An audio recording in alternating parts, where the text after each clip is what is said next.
కూడా చెప్దాం. ఇక అదేవిధంగా చూసుకుంటే నెక్స్ట్ బాబాయ్ అబ్బాయి పవన్ కళ్యాణ్ కలిసిన రామ్ చరణ్ జనసేన కేంద్ర కార్యాలయంలో భేటీ. మనందరికీ తెలుసు జనసేన పార్టీ కేంద్ర కార్యాలయం మణికొండలో, తెలంగాణలోని హైదరాబాద్ మణికొండలో అత్యద్భుతంగా కట్టారు. ఇక అదేవిధంగా పవన్ కళ్యాణ్ కేంద్ర కార్యాలయం అయితే మంగళగిరిలో ఉంది, తెలంగాణలో కూడా రీసెంట్గా కట్టారు. కేంద్ర కార్యాలయం అయితే మంగళగిరిలో ఉంది. రైట్, ఈయన ఎక్కడ కలిశారో చూద్దాం. బాబాయ్ అబ్బాయి పవన్ కళ్యాణ్ కలిసిన రామ్ చరణ్ జనసేన కేంద్ర కార్యాలయంలో భేటీ అయ్యారు.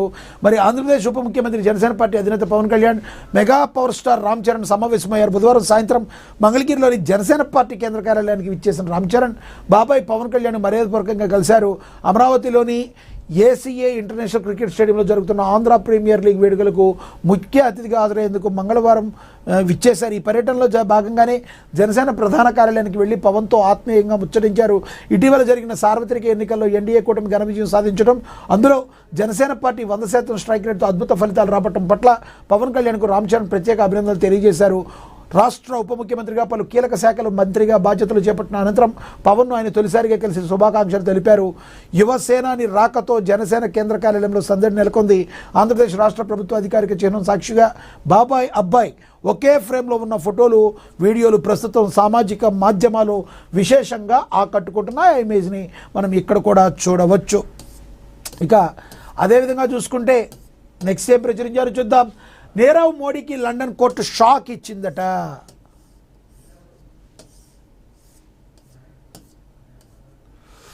బ్యాంకులకు వేల కోట్ల రూపాయలు ఎగవేసి విదేశాలకు పారిపోయిన ఆర్థిక నేరగాడు నీరవ్ మోదీకి లండన్ న్యాయస్థానంలో భారీ ఎదురుదెబ్బ తగిలింది. బ్యాంక్ ఆఫ్ ఇండియాకు బీఓఐ బకాయి పడ్డ $11.5 మిలియన్ మరి భారత కరెన్సీలో సుమారుగా 108 కోట్లు చెల్లించాల్సిందిగా లండన్ సర్క్యూట్ కమర్షియల్ కోర్టు ఆయన ఆదేశించింది. 2018 నుంచి నడుస్తున్న ఈ సుదీర్ఘ న్యాయ పోరాటంలో చివరకు బ్యాంక్ ఆఫ్ ఇండియాకు అనుకూలంగా తీర్పు వెలువరించింది. దుబాయ్ కేంద్రంగా కార్యకలాపాలు సాగించే 5 స్టార్ డైమండ్ ఎఫ్జెడ్ఈ అనే సంస్థకు నీరవ్ మోడీ అసోసియేట్గా వ్యవహరించారు. ఈ క్రమంలో సదరు కంపెనీ బ్యాంక్ ఆఫ్ ఇండియా నుంచి భారీగా రుణం తీసుకోక దానికి నీరవ్ మోడీ తన వ్యక్తిగత పూచీకత్తు గ్యారంటీ ఇచ్చారు. అయితే ఆ తర్వాత 5 స్టార్ డైమండ్ సంస్థ తీవ్ర నష్టాల్లో కూరుకుపోయి పూర్తిగా దివాళా తీసింది. నిబంధనల ప్రకారం సంస్థ తీసుకున్న అప్పు తీర్చాల్సిన బాధ్యత పూచీకత్తు ఇచ్చిన నీరవ్ మోడీపై పడింది. కానీ ఆయన ఆ రుణాన్ని బ్యాంకుకు తిరిగి చెల్లించకుండా ఎగ్గొట్టి భారత్ నుంచి లండన్కు పారిపోయారు. ఈ మొండి బకాయిలను వసూలు చేసేందుకు బ్యాంక్ ఆఫ్ ఇండియా 2018లో లండన్ కోర్టును ఆశ్రయించింది. అప్పటి నుంచి ఈ కేసుకు సంబంధించి కోర్టులో విచారణ జరుగుతుంది. ఈ వ్యవహారాన్ని క్షుణ్ణంగా పరిశీలించిన లండన్ సర్క్యూట్ కమర్షియల్ కోర్టు న్యాయమూర్తి జస్టిస్ సైమన్ టింక్లర్ తాజాగా తీర్పుని వెలువరించారు. 2026 మార్చి నాటికి వడ్డీతో కలుపుకున్న మొత్తంగా $11.5 మిలియన్ బ్యాంక్ ఆఫ్ ఇండియాకు నీరవ్ మోడీ చెల్లించాల్సి ఉందని తమ తీర్పులో స్పష్టం చేశారు. ఇదిలా ఉండగా దేశవ్యాప్తంగా సంచలనం సృష్టించిన పంజాబ్ నేషనల్ బ్యాంక్ కుంభకోణం కేసులో ప్రధాన నిందితుడిగా ఉన్న నీరవ్ మోడీ ప్రస్తుతం బ్రిటన్లోని ఓ జైల్లో ఉన్నారు.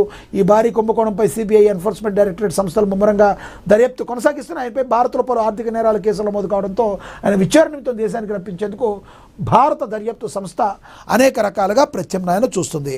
మరి గొప్ప గొప్ప వాళ్ళందరూ బ్యాంకులకు ఎగవేస్తూ ఉంటారంటానికి మరొకటి దొరికేశాడు ఈ నీరవ్ మోడీ. ఎటువంటి పరిస్థితుల్లో చెల్లించాలి అని చెప్పి మరి అక్కడి కోర్టు కూడా తీర్పు అయితే బ్యాంక్ ఆఫ్ ఇండియాకి పాజిటివ్గా ఇవ్వటం జరిగింది. ఈయన ఆ మహానుభావుడు ఎట్టున్నాడు మరి చూడండి. ఇక సినీ పరిశ్రమ కొత్త వారికి సురక్షితం కాదు, సింగర్ సునీత చెప్పారు. మనకి తెలుసు పాటలు అద్భుతంగా పాడుతుంది సింగర్ సునీత. మరి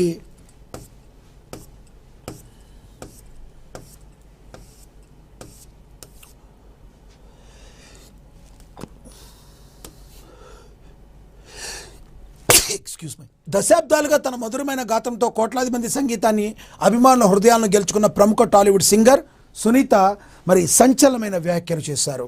కేవలం 17 ఏళ్ల చిరుప్రాయంలోని ఇండస్ట్రీలో అడుగుపెట్టి తనకంటూ ఒక ప్రత్యేక గుర్తింపును ఏర్పరచుకున్న ఆమె తన సుదీర్ఘ ప్రయాణంలో ఎన్నో ఎత్తుపల్లాలు చూశారు.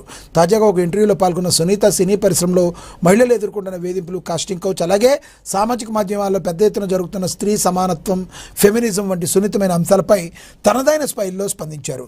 సునీత చేసిన ఈ వ్యాఖ్యలు ఇప్పుడు టాలీవుడ్ వర్గాల్లో తీవ్ర చర్చనీయాంశంగా మారాయి. సినీ పరిశ్రమలో మహిళలపై జరిగే వేధింపుల గురించి సునీత కొండబద్దలు కొట్టారు. ఇండస్ట్రీలో వేధింపులు జరుగుతున్నాయనేది అక్షరాలు నిజమని ఆమె స్పష్టం చేశారు. అయితే ఇది ఇప్పటికే ఇండస్ట్రీలో గుర్తింపు తెచ్చుకున్న వారి కంటే కూడా కొత్తగా అవకాశాల కోసం వచ్చే అమాయకపు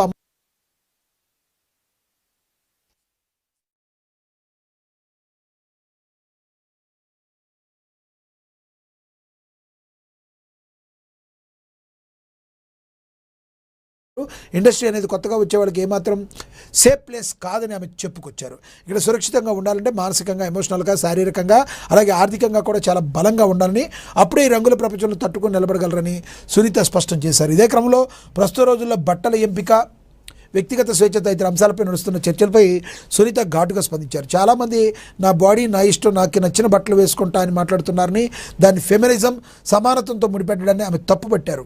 నీ బాడీ నీ ఇష్టం అని ఒక మహిళ అంటే దానికి బదులుగా నా కళ్ళు నా ఇష్టం నేనే చూస్తా అని అవతల వ్యక్తి అనవచ్చునని ఆమె లాజిక్ తీశారు. ఎవరికి నచ్చిన బట్టలు వారు వేసుకోవచ్చని, అందులో అడ్డుకునే హక్కు ఎవరికీ లేదని చెబుతూనే ఆ వ్యక్తిగత కోరికను సమాజం మీద రుద్దడం, దాన్ని సమానత్వం అని పేరు పెట్టడం ఏమాత్రం కరెక్ట్ కాదని చాలా కరెక్ట్గా చెప్పారు. ఆమె హితో పలికారు.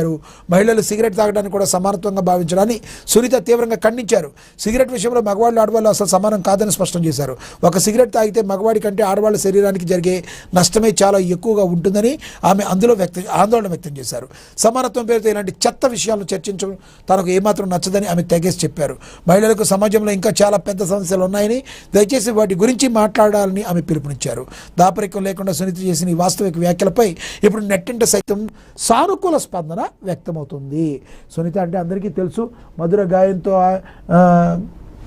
మంచి మధురమైన గాయకురాలుగా ఆమె మంచి పేరు తెచ్చుకున్నారు.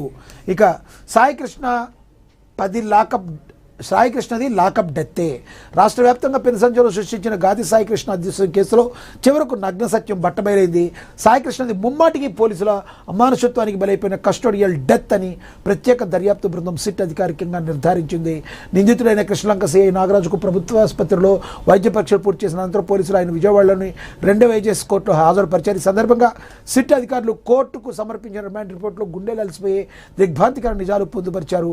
సాయికృష్ణ పోలీసు కస్టడీలో అత్యంత చంపి ఆ తర్వాత సాక్ష్యాధారాలు దొరకకుండా మృతదేహాన్ని సైతం పూర్తిగా ధ్వంసం చేశారని రిమాండ్ రిపోర్టులో సిట్ స్పష్టంగా పేర్కొంది. నాన్ బెయిలబుల్ వారెంట్ ఉన్నప్పటికీ నిందితుని కోర్టులో హాజరుపరచకుండా చట్టాన్ని చేతుల్లో తీసుకున్నారని విచారణ చేస్తుంది. మే 5 నుంచి 8 మధ్య పిఎస్లో ఉన్నాడు. ఎస్ఐ వాంగ్మూలం ఇచ్చారు. గత మే 5వ తేదీ నుంచి జూన్ 19వ తేదీ మధ్య కృష్ణలంక పోలీస్ స్టేషన్ పరిధిలో ఘోరం జరిగిందని సిట్ వెల్లడించింది. సాయికృష్ణ తల్లి విజయలక్ష్మి ఇచ్చిన ఫిర్యాదుతో రంగంలోకి దిగిన సిట్ మొత్తంగా 17 మంది సాక్షులను విచారించి వివరాలు సేకరించింది. కేసులో కీలకమైన ఆధారాల కోసం కృష్ణలంక పోలీస్ స్టేషన్లోని సీసీటీవీ ఫుటేజ్ పరిశీలించగా అక్కడ కంప్యూటర్లో సిస్టంలో డేటా ఏది లేకపోవడాన్ని గుర్తించారు. దీంతో స్టేషన్ సిబ్బంది హిమస్తో పాటు పలువురిని విచారించగా అసలు విషయం వెలుగు చూసింది. మే 5వ తేదీ నుంచి మే 8వ తేదీల మధ్య సాయికృష్ణ కృష్ణలంక పోలీస్ స్టేషన్లోనే ఉన్నాడని, అతని మృతదేహాన్ని కూడా తాను పిఎస్లోనే చూశారని అక్కడ ఎస్ఐ ఇచ్చిన వాంగ్మూలం ఈ కేసులో అత్యంత కీలకంగా మారనుంది. సాక్ష్యాల ధ్వంసం, హైకోర్టుకి అబద్ధాలు, పోలీస్ కస్టడీలో ఉండగా తీవ్రమైన గాయాల పాలైన జూన్ 2వ తేదీ కంటే ముందే సాయికృష్ణ మరణించాడని సిట్ గట్టిగా విశ్వసిస్తుంది. ఈ దారుణాన్ని కప్పిపుచ్చుకోవడానికి, సాక్ష్యాలు నాశనం చేయడానికి సిఐ నాగరాజే ప్రధాన సూత్రధారి అని రిమాండ్ రిపోర్టులో తేల్చారు. మే 1 నుంచి జూన్ వరకు ఉన్న 1 నెల రోజుల సీసీటీవీ ఫుటేజ్ డేటా డిఆర్వీఆర్లో లేకుండా పూర్తిగా డిలీట్ చేశారని, ప్రస్తుతం డిఆర్వీలను ఫోరెన్సిక్ ల్యాబ్కు పంపించామని సిట్ పేర్కొంది. సాయికృష్ణ పోలీస్ కస్టడీలో మరణించినట్లు తెలిసినప్పటికీ కృష్ణలంక పోలీసుల సమాచారం నిబంధనల ప్రకారమే మేజిస్ట్రేట్కు చేరవేయకుండా దాచేశారు. తమ కుమారుడు ఏమయ్యాడో చెప్పాలంటూ సాయికృష్ణ తల్లి విజయలక్ష్మి స్టేషన్కు వస్తే సిఐ నాగరాజు ఆమె తీవ్రంగా దూషించి పంపించేశారు. ఆ తర్వాత ఆమె హైకోర్టులో హెబియస్ కార్పస్ పిటిషన్ వేసిన